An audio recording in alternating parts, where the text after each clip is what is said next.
Ошондо Матраимов менеджерби же коррупционерби? Жокпу? Полный өзүңүздүн көзөмөлгө аласыз. Бул боюнча иликтөө жүргүзөсүз. Анан эми да күнөөсүн алган, мойнуна алган үчүн келип төгүп берди да баарын тең.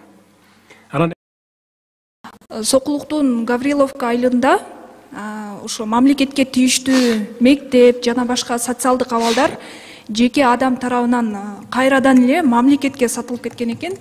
Мунун кесепетинен ошо жергиликтүү тургундар бүгүнкү күнгө чейин жапа чегишет экен. Себеби ремонту начар, элдер курултай өткөрөм же жолугушуу өткөрөм десе көчөгө өткөрүшөт экен. Себеби бардык социалдык объектилер сатылып кеткен экен да. Мектеп сатылып кеткен деп атасызбы? Мектеп, мамлекеттин мектеби кайрадан мамлекетке сатылып кеткен экен. Бул боюнча да биз өзүбүз берүү. Мамлекеттин мектеби мамлекетке сатылып кеткен деген. Ооба, жеке адам тарабынан. Жеке адамга сатылып кеткен дейсизби? Жеке адам тарабынан мамлекетке кайра сатылып жатып атпайбы? Бул боюнча биз жакында эле берүү чыгардык. Мурда менчиктештирип алып, анан кайра мамлекетке саткан болот. Ооба, ал бир гана мектепти сатпастан, ошо башка да социалдык объектилерди сатып атпайбы ошол айылдагычы?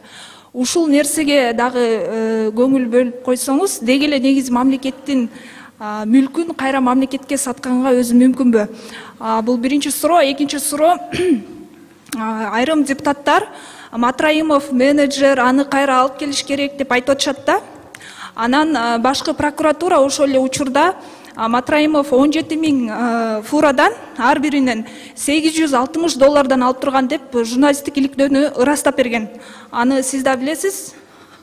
Ана Матраимов өзү дагы мойнуна алып, коррупционер экен, бюджетке 2 миллиард сом төккөн. Ошондо Матраимов менеджерби же коррупционерби? Сиздин оюңуз боюнча рахмат. Так, биринчи вопрос боюнча, биринчи суроо боюнча. Акылбек Үстөнбекович, күч структуралары жок бизде азыр бул жерде.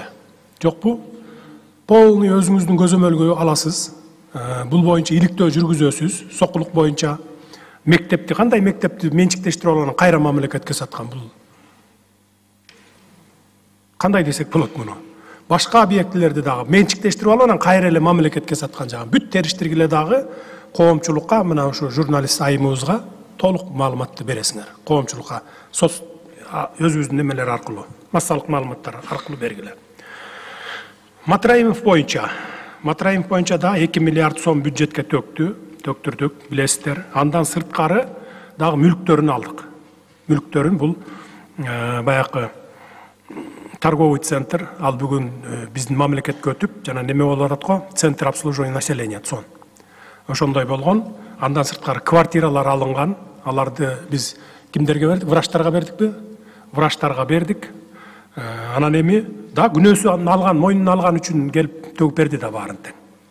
Анан эми кызмат калып келиш керек, анан менеджер деген ал эми билбейм, өзүн блогер эсептеген эле кишилер чыгарып атса керек, анан мамлекеттин андай саясаты жок.